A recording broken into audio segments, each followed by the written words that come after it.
The lighthouse that never went dark. The lighthouse stood alone on the edge of Blackwater Point, where the Atlantic crashed endlessly against jagged cliffs. For more than 80 years, every ship that passed the coast had seen its light. No one questioned it. No one even thought about it. Until one winter, the keeper disappeared. His name was Arthur Hale. For 36 years, Arthur had lived alone inside the lighthouse. Every evening at exactly 6:45, he climbed the narrow spiral staircase carrying a brass lantern, even though electricity had replaced oil decades earlier. The local fishermen always laughed about it. Old habits never die. Arthur would simply smile. No one knew why he insisted on carrying that lantern. Then one icy December morning, the supply boat arrived. The lighthouse door was open. The kettle was still warm. Breakfast sat untouched on the table. Arthur was gone. There were no signs of struggle, no footprints leading away, no blood, nothing. The police searched every inch of the cliffs. Divers searched the freezing water below. Helicopters circled for days. It was as if Arthur had simply vanished into the wind. With no answers, the government assigned a new keeper, a young former naval officer named Daniel Brooks. Daniel believed in logic. Ghost stories didn't interest him. The locals warned him anyway. "Don't climb the tower after midnight." Daniel laughed. His first few nights were quiet. The lighthouse worked perfectly. The machinery hummed. The waves crashed below. Nothing unusual happened. Until the fourth night. At exactly 12:17 a.m., he heard footsteps, heavy, slow, coming from above. Daniel froze. That was impossible. He was alone. He grabbed a flashlight and climbed the staircase. Step after step, the footsteps stopped. When he reached the lantern room, there was no one. Only the enormous rotating light and something strange. An old brass lantern sitting in the center of the floor. Daniel frowned. He was certain it hadn't been there earlier. He picked it up. The metal felt warm, almost recently used. He searched the room. Nothing. The following morning, he asked the villagers about the lantern. An elderly fisherman turned pale. "Arthur carried that every night." Daniel nodded. "I found it upstairs." The old man shook his head. "It was buried with him." Daniel laughed. "No, Arthur's body was never found." The fisherman looked toward the sea. "Not his body, his lantern." Daniel stopped smiling. That evening, curiosity replaced caution. At exactly 6:45, he carried the lantern upstairs himself. Nothing happened. But just before midnight, the flame inside the lantern lit itself. Daniel stared in disbelief. There was no fuel, no wick, only a soft golden light. Then, the lighthouse's main beam suddenly went out.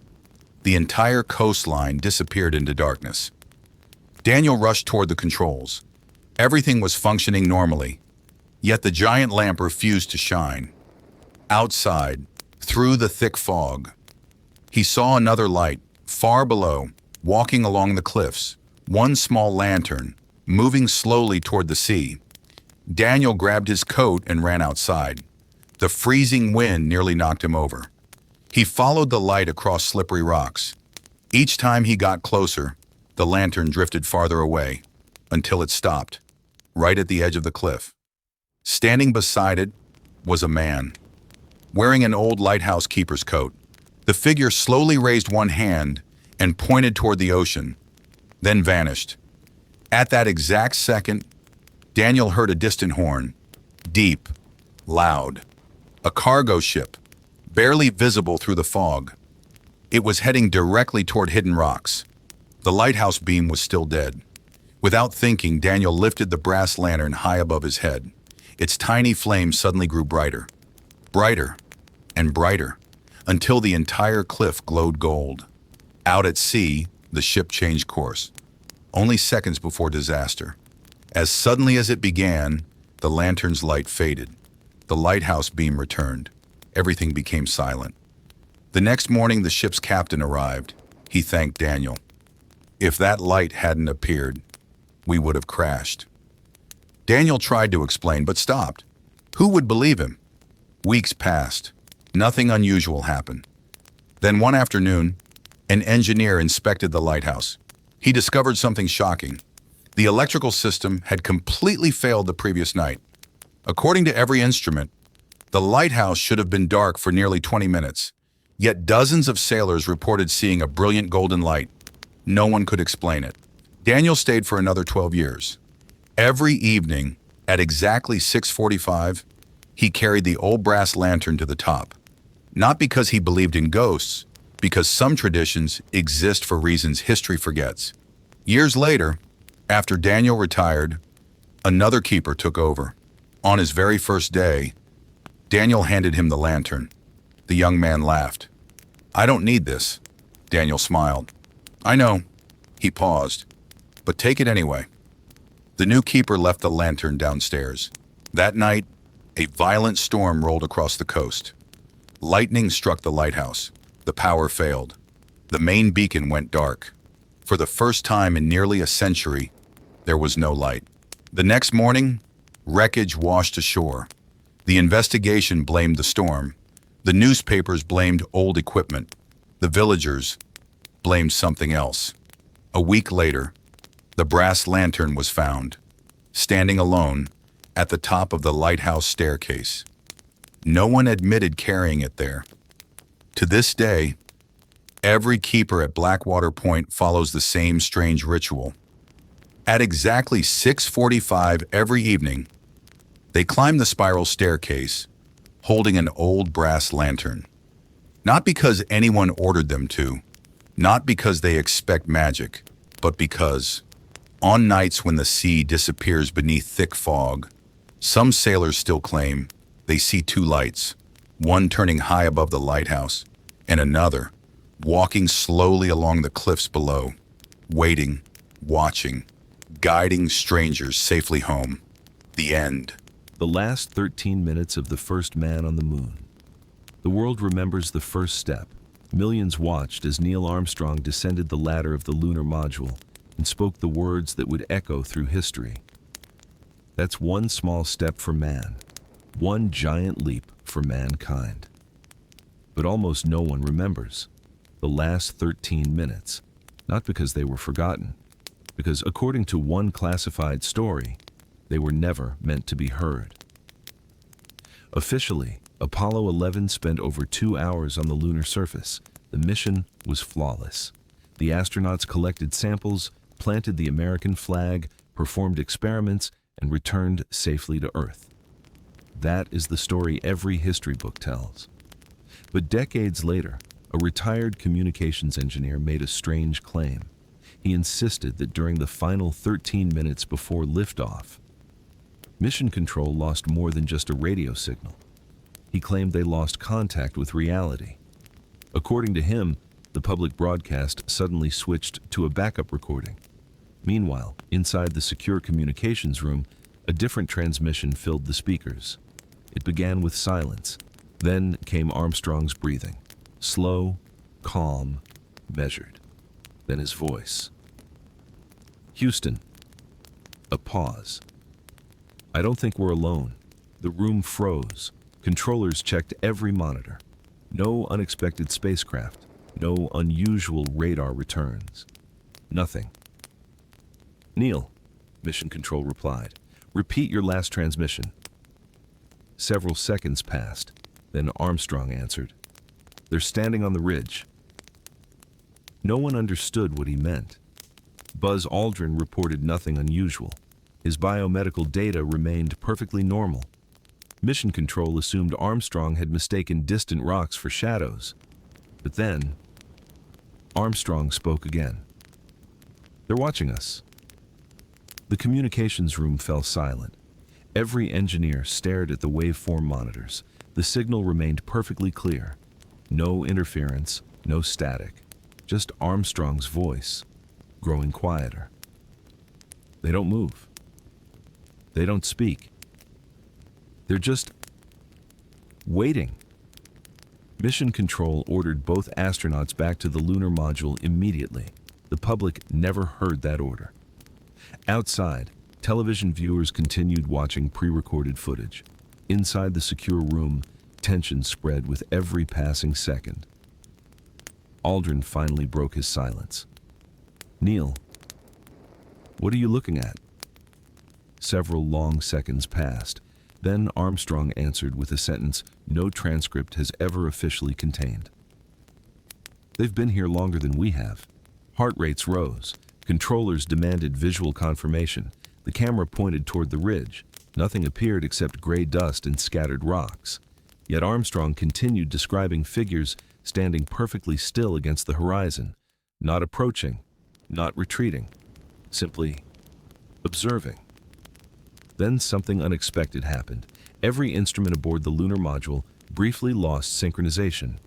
Navigation, telemetry, communications, all at once, exactly 13 minutes before launch.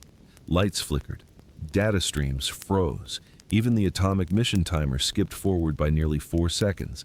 No engineer could explain why.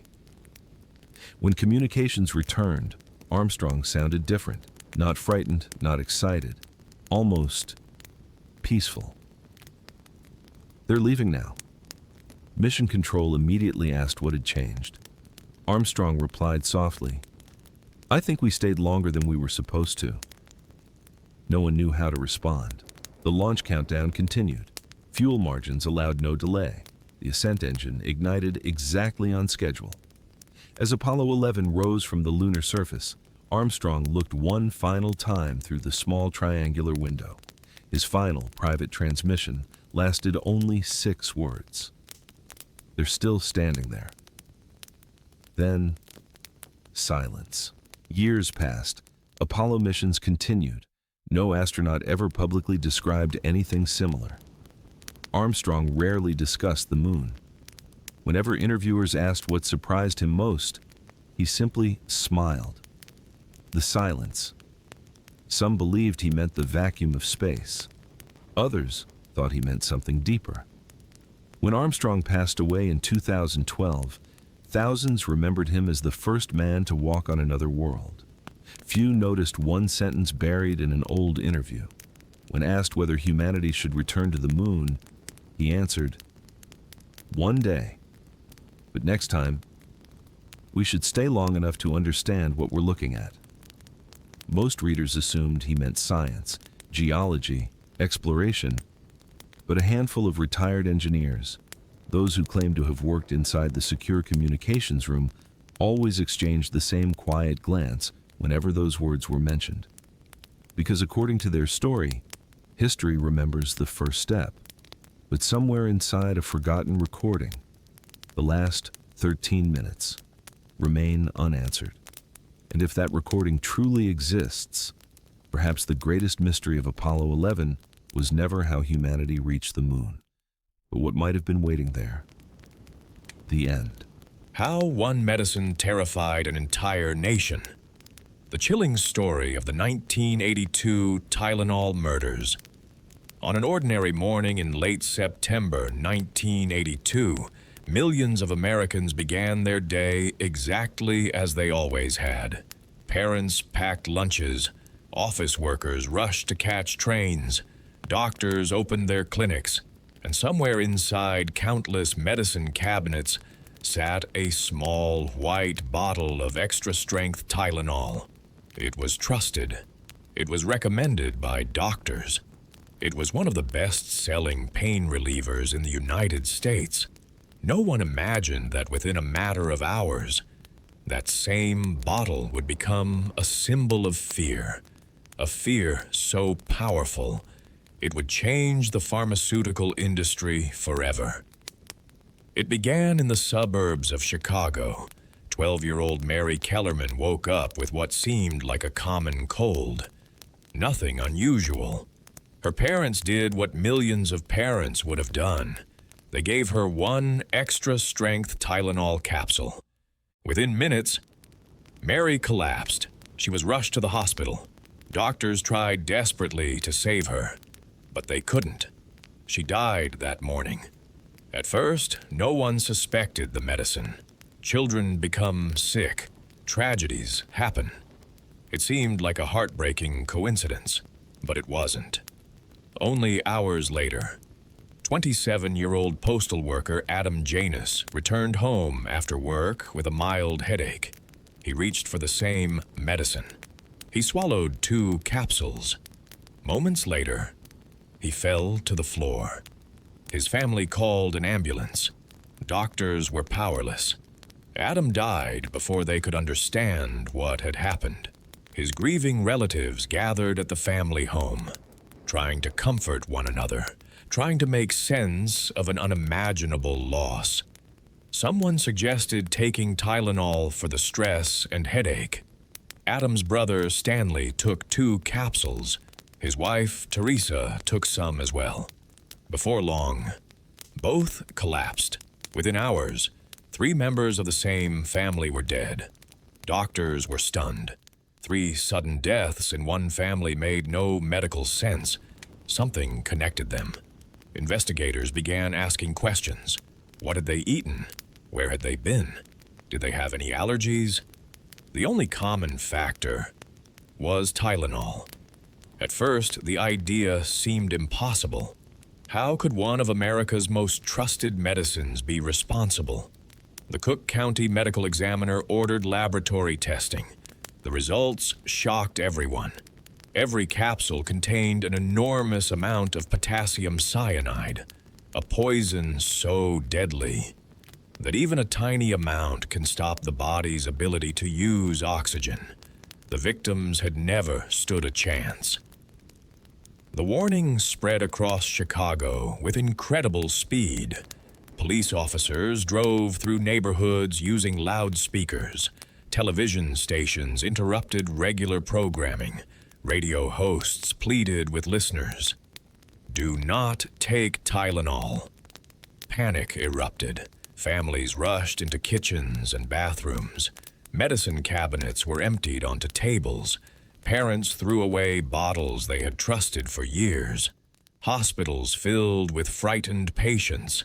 Some had already taken Tylenol that morning. Others simply feared they had. Across the country, people stared at ordinary medicine bottles as if they were loaded weapons. Authorities quickly discovered something deeply disturbing. The poison had not entered the medicine during manufacturing. Someone had purchased bottles from local stores, opened them, replaced the capsules with poisoned ones, and quietly returned them to the shelves. The killer had transformed everyday shopping into a deadly lottery. Anyone could have become the next victim. Children, parents, grandparents, strangers. There was no pattern, no warning, no obvious target, only random terror. As investigators raced against time, another question emerged. How many poisoned bottles were still sitting on store shelves? No one knew. Every passing hour increased the possibility of another death. The company behind Tylenol faced an impossible decision. Removing millions of bottles from stores would cost an extraordinary amount of money. Yet leaving them on shelves could cost more lives. The company acted. It announced one of the largest product recalls in American history. More than 30 million bottles were pulled from stores nationwide. The financial loss reached hundreds of millions of dollars. It was an extraordinary decision, placing public safety ahead of immediate profit.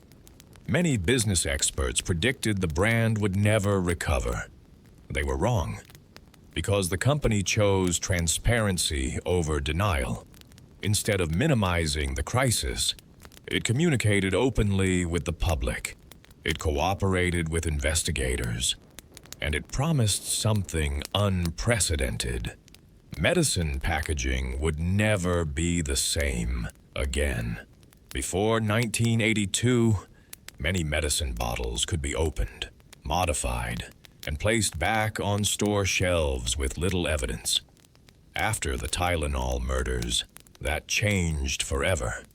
Tamper-evident packaging became the new standard. Plastic safety seals, foil barriers, protective neck wraps, multiple layers of security, features so familiar today that most people never stop to ask why they exist. The answer is hidden in the tragedy of 7 innocent lives. Meanwhile, the search for the killer intensified. Thousands of tips flooded police departments. Investigators interviewed countless witnesses. Forensic laboratories examined fingerprints. Handwriting experts analyzed anonymous letters. The case became one of the largest criminal investigations in American history. At one point, a man sent a letter demanding millions of dollars to stop the poisonings. Investigators eventually arrested him, but evidence showed he had attempted to exploit the tragedy, not create it. The real killer remained unknown. Years passed, technology improved, DNA science advanced, evidence was re-examined, new suspects emerged, old theories resurfaced. Yet none could be proven beyond doubt.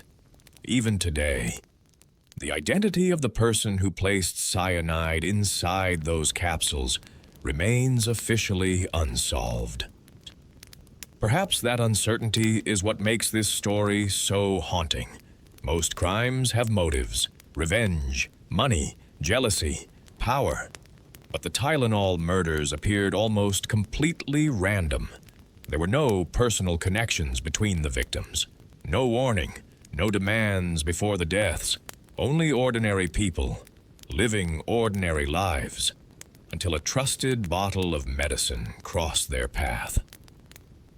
The tragedy forever changed how Americans viewed everyday products.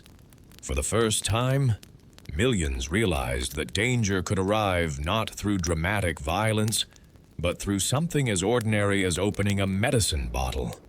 Trust, once broken, is difficult to rebuild. Yet from that tragedy emerged lasting reforms that continue protecting consumers around the world. Every time you peel away a foil seal, break a plastic safety ring, or notice packaging designed to reveal tampering, you're seeing the legacy of those events. Most people never think about it, because safety features only become noticeable when they're missing. More than 4 decades have passed. The headlines have faded. The stores look different. Medicine bottles have changed. But one question still echoes through the halls of investigators who spent years chasing the truth. Who did it? And why? No definitive answer has ever been found. Perhaps one day, new evidence will emerge. Perhaps advancing forensic science will finally identify the person responsible. Or perhaps the mystery will remain one of the most unsettling unsolved crimes in American history. Because sometimes, the most terrifying stories are not about monsters hiding in the dark. They're about ordinary objects, sitting quietly on a shelf, waiting for someone to trust them. And in the autumn of 1982, that trust was shattered. Forever. The end. The prison. Nobody was supposed to escape. The 3 men who vanished from Alcatraz. For nearly 30 years, there was one prison in America that carried a terrifying reputation.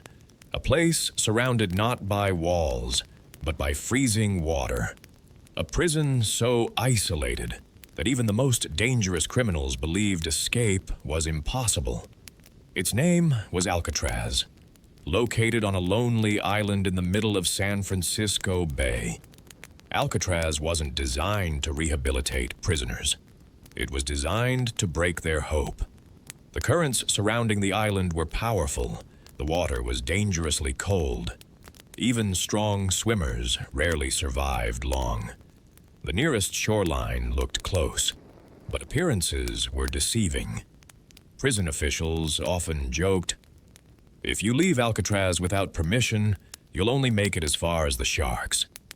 In reality, sharks were not the greatest danger.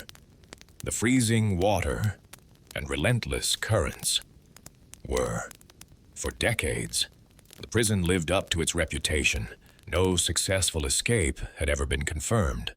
Until one extraordinary night, in June 1962, 3 prisoners disappeared. And more than 60 years later, no one can say with certainty what happened to them. The story begins with Frank Morris. Quiet, intelligent, calm. He possessed an IQ reportedly above average and had escaped from several prisons before arriving at Alcatraz. Prison officials quickly recognized something unusual. Frank rarely caused trouble. He simply observed. He watched routines, counted footsteps, studied guard schedules, measured time. Most prisoners dreamed of freedom. Frank planned for it. Soon, he found allies. Brothers John Anglin and Clarence Anglin, raised in rural Georgia, experienced swimmers, known for their patience. The 3 men rarely attracted attention, which made them even more dangerous. Inside Alcatraz, every prisoner occupied a small concrete cell. The walls appeared solid. The bars seemed impossible to overcome. Yet the prison held one hidden weakness. Behind each cell was an old utility corridor, separated only by a concrete wall. Over years of moisture and salt air, the concrete surrounding the ventilation openings had weakened. Frank noticed it. Most people would have ignored it. He saw opportunity. Using nothing more than stolen spoons, pieces of metal, and a homemade drill powered by a vacuum cleaner motor, the prisoners began removing concrete, one tiny piece at a time. Not for days, not for weeks, for months. Every night, they chipped away silently. Whenever guards approached, they covered the holes with carefully painted cardboard panels. From a distance, the walls looked untouched. No alarms sounded. No one suspected a thing. But escaping the cell was only the beginning. If guards performed their nightly head counts, they would immediately discover empty beds. The prisoners needed time, so they created something extraordinary. Dummy heads, using soap, paper, plaster, and real human hair collected from the prison barber. They crafted lifelike faces, placed carefully on their pillows, under dim prison lighting. The heads looked remarkably convincing. The guards walked past, never realizing they were watching mannequins instead of prisoners. Above the utility corridor, the men secretly built another masterpiece, a raft, not purchased, not stolen, made entirely from more than 50 stolen raincoats. Every piece was stitched together by hand. The seams were sealed. The raft could inflate. Along with homemade life jackets, it represented months of patient work. Everything had to remain hidden. One mistake would end the plan forever. Finally, the night arrived, June 11th, 1962. The prison settled into silence. Lights dimmed. Guards completed their rounds. One by one, the 3 prisoners climbed through the enlarged ventilation holes. Behind them, their dummy heads remained asleep. They crawled into the narrow utility corridor, climbed pipes, reached the prison roof, crossed the dark buildings above the cell block, then carefully descended toward the shoreline. Somewhere in the darkness, they inflated their handmade raft. No witnesses saw them leave. No alarms sounded. Only the cold waters of San Francisco Bay stood between them and freedom. Morning arrived. A prison guard approached Frank Morris's cell. Everything looked normal. The prisoner appeared asleep. The guard moved on. Moments later, something caught his attention. The face didn't move. He reached through the bars and touched the head. It rolled off the pillow. The entire prison erupted into chaos. Sirens echoed across the island. Guards searched every corridor, every roof, every storage room. Nothing. The prisoners were gone. The FBI launched one of the largest escape investigations in its history. Helicopters searched the bay. Boats examined nearby islands. Divers explored the water. The shoreline was inspected mile after mile. Investigators eventually discovered pieces of the homemade raft, fragments of life jackets, a waterproof bag containing personal belongings. But no bodies, no confirmed footprints leading inland, no definitive evidence of survival or death. Officially, the FBI concluded the men likely drowned in the freezing bay. Many experts agreed. The currents were powerful, the water temperature dangerously low. Survival seemed unlikely, but unlikely is not the same as impossible. Over the years, strange reports continued to emerge. A mysterious letter claimed one escapee had survived. Family members reportedly received unsigned holiday cards for years. Photographs surfaced, showing two elderly men in South America. Former investigators admitted they could never completely rule out the possibility that the brothers survived. Even decades later, the case remained open, longer than almost any prison escape investigation in American history. Then came another mystery. In 1979, Hollywood released the film Escape from Alcatraz. The public once again became fascinated by the disappearance. Tourists flooded the island, standing inside the tiny cells, looking through the ventilation holes, trying to imagine how three ordinary men had outsmarted one of America's most secure prisons. Even prison experts admitted the escape itself was brilliant. Whether the men survived afterward remained the unanswered question. Today, Alcatraz is no longer a prison. It is a museum. Every year, millions of visitors walk the same corridors. They see the tiny cells, the painted ventilation covers, the handmade dummy heads. The prison still feels cold, still feels isolated. And as ferries depart the island, many visitors look toward the distant shoreline. It seems so close, almost within reach. Yet anyone who has studied the currents knows distance can be deceiving.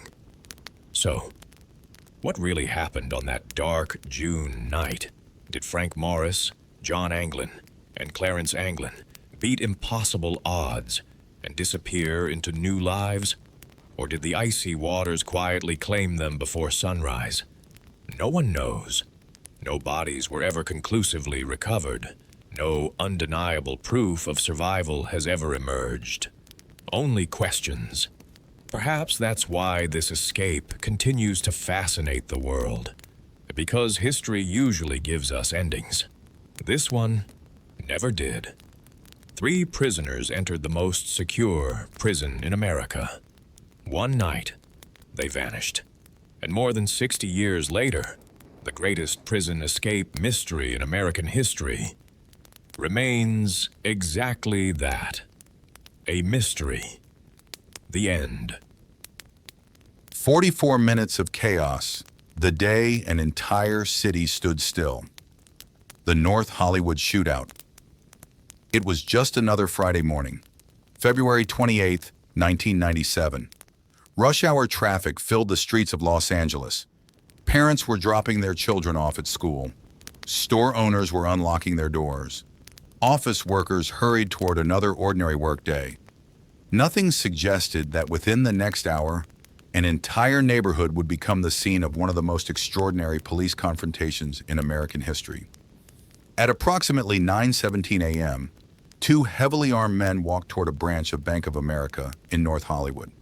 Their names were Larry Phillips Jr. and Emil Matassarianu. This wasn't an impulsive robbery. It had been carefully planned. For months, the 2 men had studied bank routines, police response times, and escape routes. They believed they had prepared for everything. What they didn't know was that one small mistake would change everything. A police patrol happened to notice suspicious activity near the bank just as the robbery was beginning. Instead of escaping before officers arrived, the robbers found themselves trapped much sooner than expected. Inside the bank, employees and customers were ordered to stay still while money was collected. Outside, police units quietly surrounded the area. The clock was already working against everyone. When the two men exited the bank carrying bags of cash, they immediately realized something was wrong.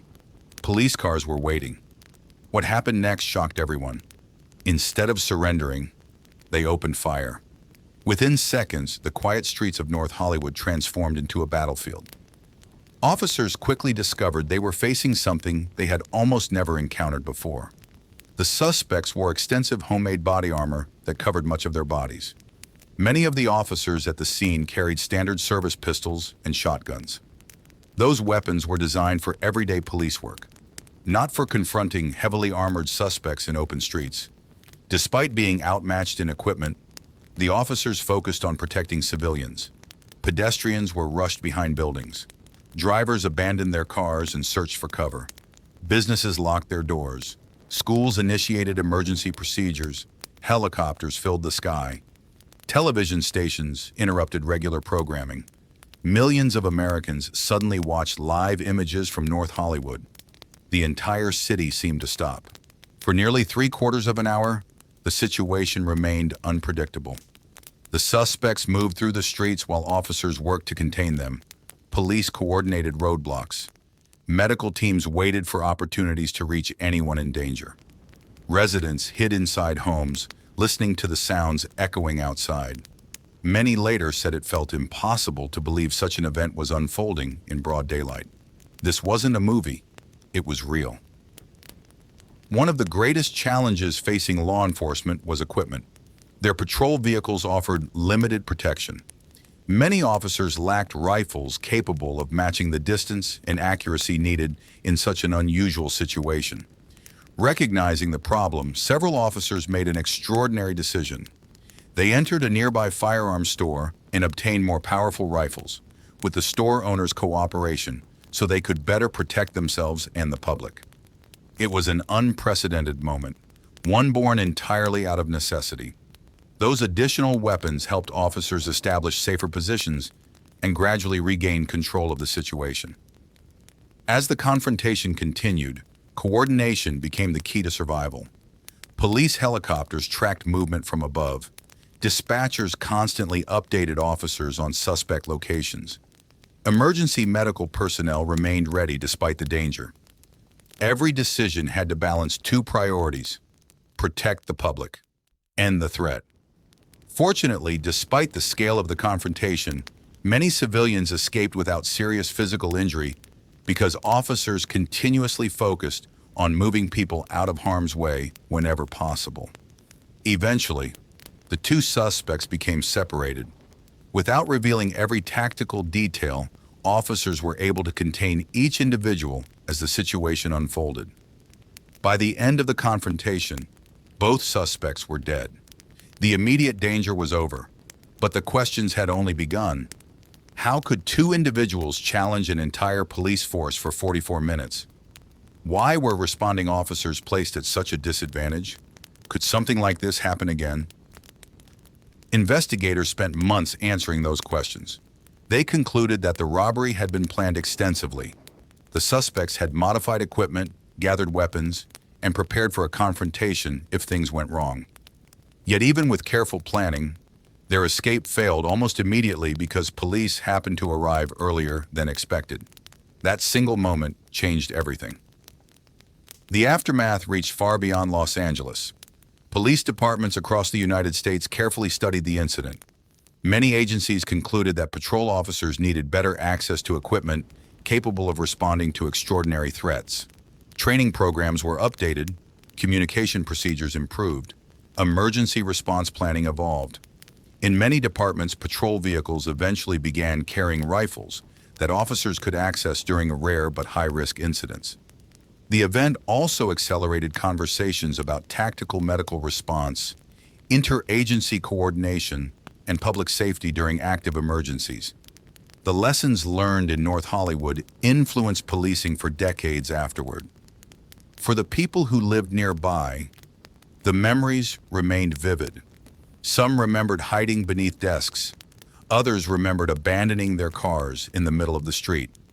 Business owners recalled locking their doors and waiting in silence. Parents remembered desperately trying to reach schools to learn whether their children were safe. Many later described the same feeling.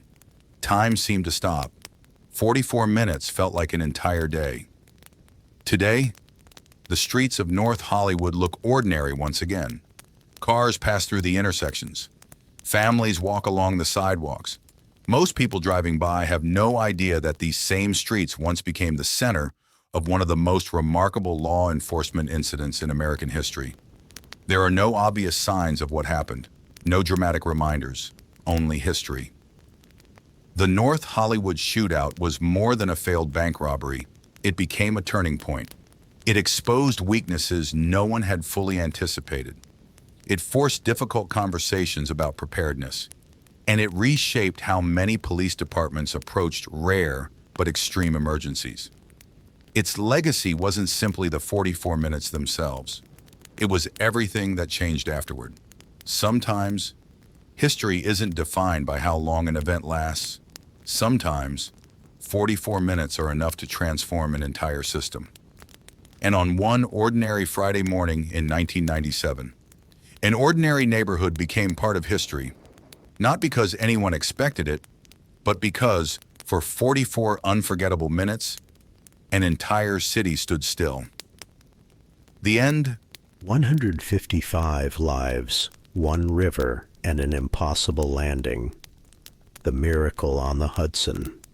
It was Thursday, January 15th, 2009. New York City was locked in one of the coldest winters in years. The sidewalks were crowded with people rushing to work. Yellow taxis filled the streets, and ferries crossed the icy Hudson River as they had every day for decades. It looked like an ordinary winter afternoon. At New York's LaGuardia Airport, U.S. Airways Flight 1549 was preparing for departure to Charlotte, North Carolina. There were 150 passengers and 5 crew members on board. To everyone sitting inside the Airbus A320, this was simply another routine flight. Some passengers opened newspapers. Others listened to music or stared out the windows. No one imagined that in less than 4 minutes, every life on board would depend on a decision that had never been successfully attempted by a commercial airline. At the controls sat Captain Chesley Sully Sullenberger. With nearly 40 years of flying experience, Sully was known for his calm personality and deep understanding of aviation safety. Beside him was First Officer Jeffrey Skiles, an experienced pilot who had recently begun flying the Airbus A320. At exactly 3:25 p.m., Flight 1549 lifted off from LaGuardia. The climb was smooth. The skyline of Manhattan sparkled beneath the winter sun as the aircraft rose above the city. Everything appeared completely normal. Then, just 90 seconds after takeoff, the impossible happened. Directly ahead of the aircraft flew a large flock of Canada geese. Captain Sullenberger had only a split second to react. The birds slammed into both engines almost simultaneously. Passengers heard several loud bangs. Some looked outside and saw flashes near the wings. Then came an eerie silence. The engines, which moments earlier had roared with power, suddenly became almost quiet. Inside the cockpit, warning alarms lit up across the instrument panel. Both engines had lost thrust, an event so rare that most airline pilots never experience it in an entire career. The airplane was no longer climbing. It was descending, fast, Air traffic control immediately offered Sully the option of returning to LaGuardia. Controllers also suggested another nearby airport. From the ground, both choices seemed possible, but inside the cockpit, Sully was calculating something very different. Altitude, speed, distance, wind, weight. He realized the aircraft simply did not have enough energy to safely reach a runway. Trying to return could result in the airplane crashing into one of the most densely populated cities in America. Every second mattered. Every decision carried enormous consequences. Then Sully looked ahead. The Hudson River stretched like a long silver path through the middle of New York. Most pilots are trained to land on runways, not rivers. Yet Sully knew something extraordinary. The river was the only place wide enough, straight enough, and free enough of buildings to give everyone a chance. He made his decision. Calmly, without panic, he told air traffic control, "We're going to be in the Hudson." The controller paused. For a moment, it sounded almost impossible. An airliner landing on a river? No commercial jet had ever successfully completed such an emergency landing under those circumstances. Yet there was no time for doubt. Inside the cabin, flight attendants shouted commands. "Brace! Brace! Heads down! Stay down!" Passengers quickly realized this was no ordinary emergency. Some prayed quietly, others reached for the hands of complete strangers. One businessman later admitted he believed he would never see his family again. A mother wrapped both arms around her young daughter. Several passengers simply closed their eyes. The aircraft continued descending. The river grew larger in every window. Sully carefully adjusted the airplane's angle. Too steep, and the aircraft could break apart. Too shallow, and it could skip across the water uncontrollably. Everything depended on precision. At exactly 3:31 p.m., only 3.5 minutes after the bird strike, Flight 1549 touched the Hudson River. The impact was violent, but controlled. Water exploded around the aircraft. The plane bounced once, then skimmed across the surface before finally coming to a stop. For a brief moment, everything was silent. Then came a single realization. They were alive, but the emergency wasn't over. The freezing January water was only a few degrees above freezing. If the aircraft sank quickly, survival would become far more difficult. Flight attendants immediately opened emergency exits. Inflatable slides became life rafts. Passengers climbed onto the wings. Others waited calmly inside as the crew directed the evacuation. Despite the fear, there was remarkably little panic. People helped complete strangers. Parents lifted children first. Younger passengers supported elderly travelers. Crew members repeatedly walked through the cabin, checking every row to ensure no one had been left behind. Captain Sullenberger did something few people expected. Instead of leaving immediately, he walked through the entire cabin twice. He personally checked every seat, every aisle, every corner of the aircraft. Only after confirming that everyone had escaped did he step onto the floating wing. Meanwhile, New York sprang into action. Ferry captains who had witnessed the landing immediately changed course. Within minutes, multiple ferries surrounded the aircraft. Their crews pulled passengers from the icy wings and rafts. Police boats arrived. Firefighters rushed to the scene. Emergency medical teams waited along the shoreline. The rescue unfolded with incredible speed. Many passengers were soaked in freezing water, but because help arrived so quickly, everyone survived. All 155 people on board escaped. Some suffered minor injuries. Many were treated for cold exposure, but no one lost their life. News spread across the world within minutes. Television channels interrupted regular programming. Images of an airliner floating peacefully on the Hudson River appeared on screens everywhere. People struggled to believe what they were seeing. Experts immediately began asking the same question. How was this possible? The answer wasn't luck alone. Investigators later discovered that Sully's decades of experience, calm decision-making, and precise aircraft handling had been critical. Computer simulations initially suggested the airplane might have reached an airport.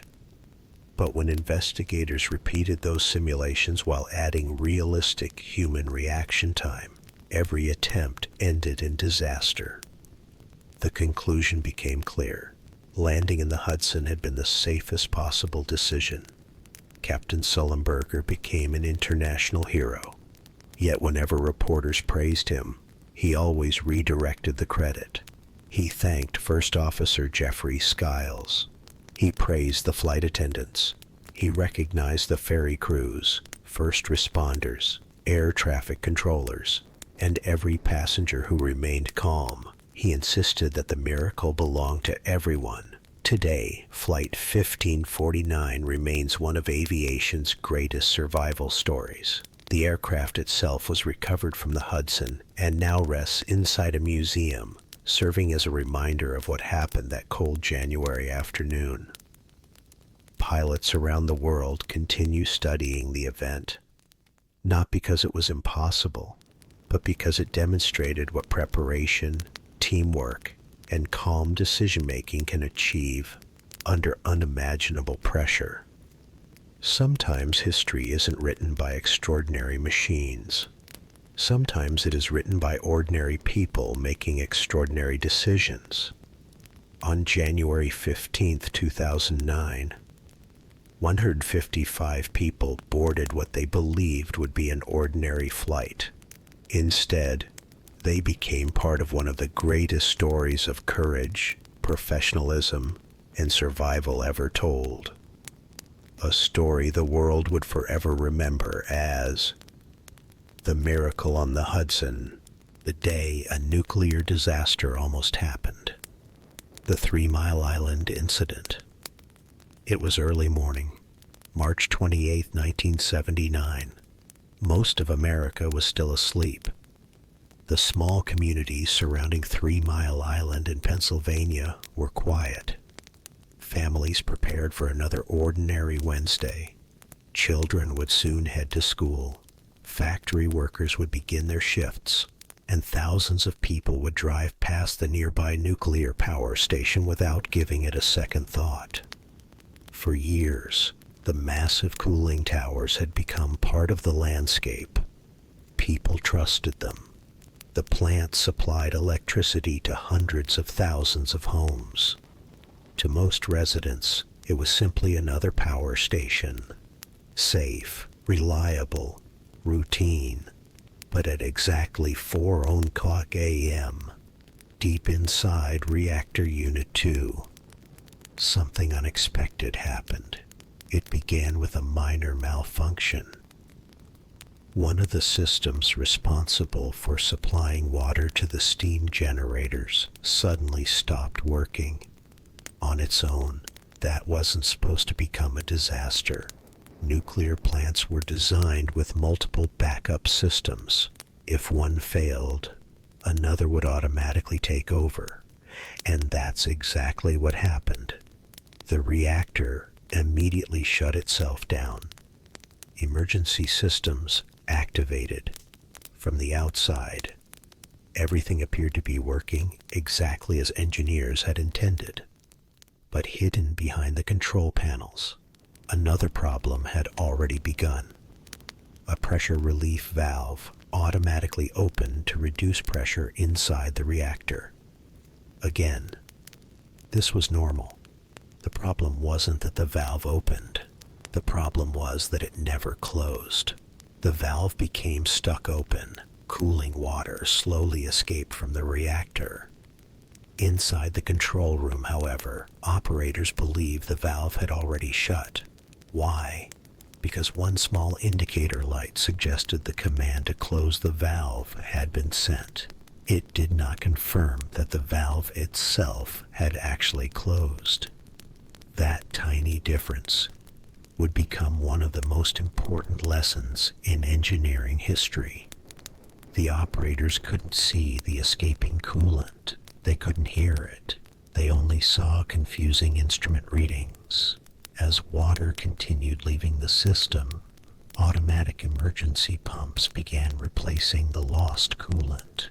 Ironically, this safety system was doing exactly what it had been designed to do. But the control room displays were difficult to interpret. Some readings suggested there was already too much water inside the reactor.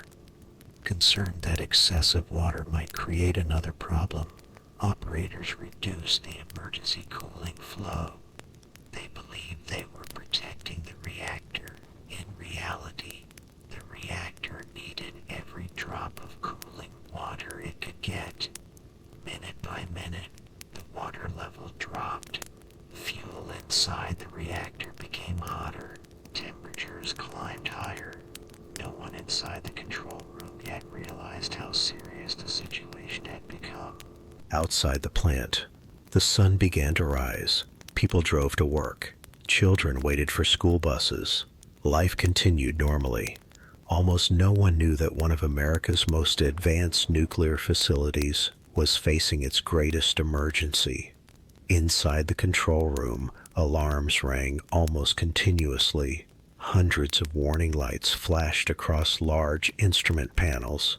Operators had trained for emergencies, but they had never experienced dozens of alarms sounding simultaneously.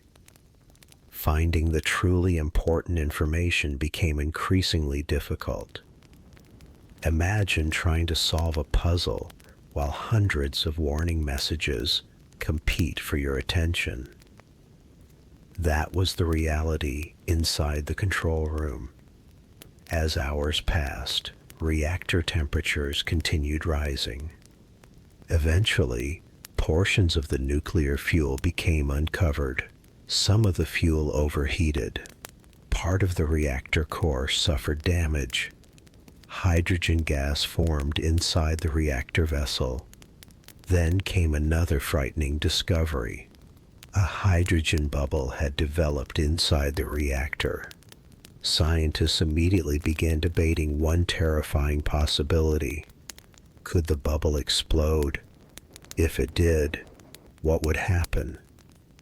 News of the incident slowly reached government officials. Experts from multiple organizations rushed to the site.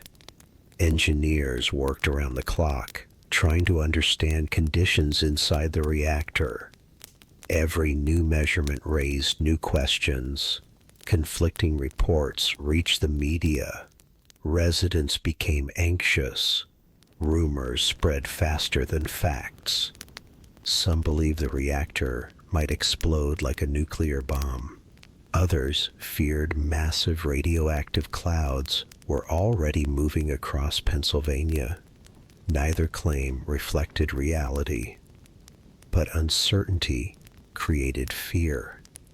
The governor of Pennsylvania urged caution. As a precaution, pregnant women and young children living nearby were advised to temporarily leave the immediate area. Within hours, thousands of families packed their cars. Gas stations became crowded. Highways filled with traffic. Parents wondered whether they were doing enough to protect their children.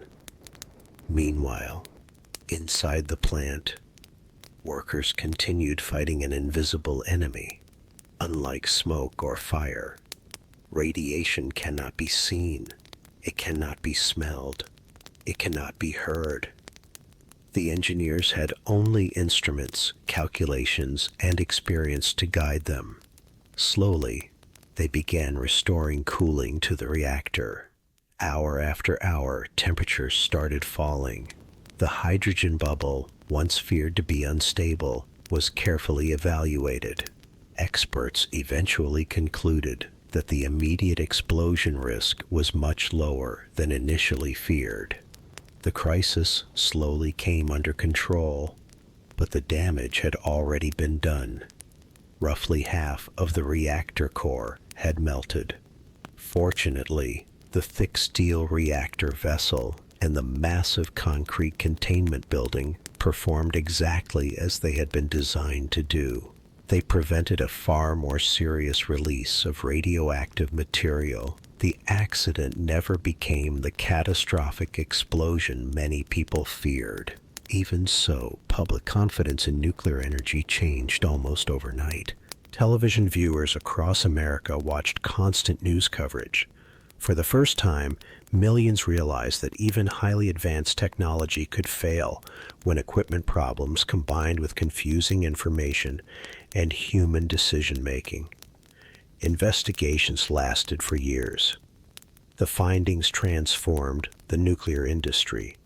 Control rooms were redesigned to make critical information easier to understand. Operator training became far more realistic. Emergency procedures were rewritten. Communication between engineers, regulators, and government agencies improved dramatically. The industry learned a painful lesson. Safety is not only about building stronger machines, it is also about helping people make the right decisions under pressure. The damaged reactor at 3 Mile Island was permanently shut down. Cleanup took more than a decade and cost billions of dollars. Even today, the accident remains one of the most significant events in the history of civilian nuclear power in the United States. Many experts believe those difficult lessons made nuclear plants around the world considerably safer, because every major investigation asked the same question. Not, who should we blame, but rather, what can we learn so this never happens again? History often remembers disasters for their destruction, but sometimes history remembers the disasters that almost became far worse. On that quiet March morning in 1979, a chain of equipment failures, misleading indicators, and human decisions pushed one nuclear reactor to the edge of catastrophe. The people inside the control room never faced monsters. They faced uncertainty, confusion, and the crushing responsibility of making life or death decisions with incomplete information. In the end, disaster was avoided. Not because everything worked perfectly, but because people continued searching for answers until they understood what was really happening. Today, the cooling towers of 3 Mile Island stand as silent reminders that the greatest engineering lessons are often written not during moments of success, but during moments when everything almost went terribly wrong. And perhaps the most important lesson of all is this: in complex systems, disasters are rarely caused by a single mistake. They are born from small problems that, if misunderstood or ignored, quietly grow into something far more dangerous.